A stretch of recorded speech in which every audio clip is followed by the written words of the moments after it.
Viral mango delight recipe share করব। অনলাইনে আপনারা বিভিন্ন ধরনের এই ডিলাইট রেসিপি পেয়ে যাবেন, তবে সবগুলো ডিলাইট রেসিপির ভিতরে কিন্তু হুইপড ক্রিম ব্যবহার করা হয়েছে। যেহেতু অনেকের হাতের কাছে হুইপড ক্রিমটা থাকে না, তো তারা কি ম্যাঙ্গো ডিলাইট তৈরি করে খাবে না? আমার আজকের এই রেসিপিটি ফলো করলে কোনো রকম হুইপড ক্রিম ছাড়াই আপনারা ম্যাঙ্গো ডিলাইট তৈরি করে নিতে পারবেন। কোনো রকম হুইপড ক্রিম ছাড়াও এই ম্যাঙ্গো ডিলাইটের রেসিপিটি হবে ফাটাফাটি। যদি আমার রেসিপিটি ফলো করে বাসাতে তৈরি করেন তাহলে আপনারাই বুঝতে পারবেন যে এটা কতটা মজার ছিল।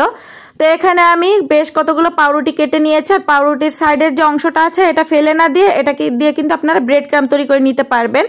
এখন একটা বড় বাটি নিয়েছি, আর এই বাটির ভিতরে পাউরুটির স্লাইসগুলো আমি সেট করে নিচ্ছি।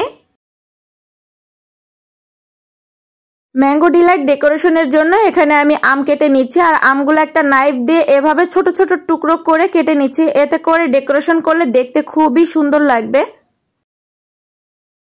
আমার আজকের এই রেসিপিটি আপনারা কে কোন এলাকা থেকে দেখতেছেন চাইলে কমেন্টস করে জানাতে পারেন, যাতে পরবর্তীতে আমি আপনাদেরকে ধন্যবাদ জানাতে পারি। আম এভাবে ছোট ছোট টুকরো করার পরে আমের স্লাইসটা ধরে এভাবে উল্টে না দিলে আমার কাছে ভালোই লাগে না। তো একটা আম আমি এভাবে উল্টে নিলাম, এতে করে দেখতে একেবারে ফুলের মতো লাগে। হাফ লিটার গরুর দুধ জাল করে এটা নর্মাল ফ্রিজে রেখে দিয়েছিলাম, পুরোপুরি ঠান্ডা হওয়ার পরে বের করে নিয়েছি। আর এখানে গুঁড়ো দুধ দিয়ে দিচ্ছি প্রায় হাফ কাপের মতন। আমি আমার মিষ্টির টেস্ট অনুযায়ী এখানে কনডেন্স মিল্ক ব্যবহার করেছি। আপনারা চেক করে দেখবেন, যদি আপনাদের কাছে মনে হয় মিষ্টিটা আরেকটু প্রয়োজন সেটা বুঝে শুনে এখানে কনডেন্স মিল্কটা অ্যাড করবেন। এখানে চিনিটা অ্যাড করতে যাবেন না, তাতে করে দুধটা কিন্তু আরও পাতলা হয়ে যাবে। কনডেন্স মিল্কটা দিলে এই মালাইটা খুব বেশি রিচ হবে খেতে। দেন আমি এখানে আমের পিউরি দিয়ে দিচ্ছি। আম আমি ব্লেন্ডারে ব্লেন্ড করে রেখেছিলাম, সেটা থেকেই পিউরি দিয়ে দিয়েছি। এখন খুব ভালো করে এটা মিক্সড করে নিচ্ছি। চুলাটা কিন্তু জ্বালানো না, চুলা বন্ধ আছে। তো আমার কাছে মনে হচ্ছিল আর একটু মিষ্টির প্রয়োজন, তাই আমি আরও কিছুটা কনডেন্স মিল্ক এখানে অ্যাড করেছি। এখন এই পাউরুটির উপরে মালাইটা দিয়ে দিচ্ছি। মালাইটা এমনভাবে দিতে হবে যেন প্রত্যেকটা পাউরুটিটা খুব ভালো করে ভিজতে পারে।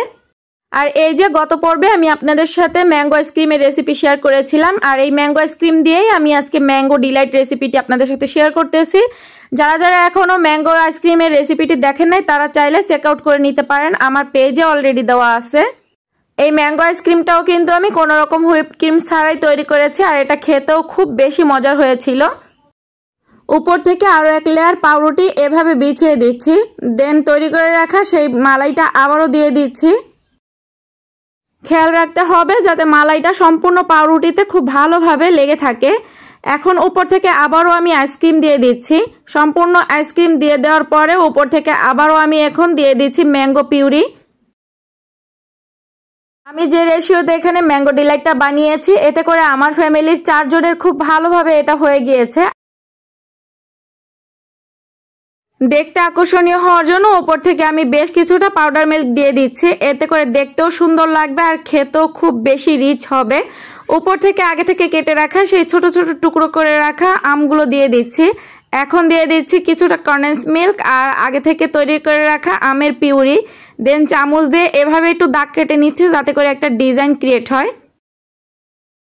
এই ডেজার্টটা খেতে ঠান্ডা ঠান্ডা বেশি ভালো লাগে, এজন্য এটা নর্মাল ফ্রিজে রেখে অবশ্যই 2 থেকে 3 ঘন্টা খুব ভালো করে ঠান্ডা করে নেবেন। দেন এটা পরিবেশন করবেন। এটা বানানোর পরে পরিবারের সবাই তো আমার ফ্যান হয়ে গিয়েছে, আর সবাই জিজ্ঞেস করতেছে এটা এত বেশি মজা হওয়ার কারণ কি, এর ভিতরে কি কি দেওয়া হয়েছে। বাসাতে একবার ট্রাই করবেন, তারপরে এসে আমাকে অন্তত কমেন্ট করে জানাবেন যে এটা খেতে আপনাদের কাছে কেমন লাগলো। তো আশা করি রেসিপিটি ভালো লেগেছে। ভালো লেগে থাকলে প্লিজ একটি লাইক দিয়ে ভিডিওটি শেয়ার করে দিবেন, আর খুব বেশি ভালো লেগে থাকলে আমার পেজটি ফলো করে আমার পাশে থেকে যাবেন। দেখা হচ্ছে নেক্সট কোনো রেসিপি নিয়ে, ততক্ষণ সবাই ভালো থাকবেন। আজকের মতন বিদায় নিচ্ছি, টাটা, বাই বাই।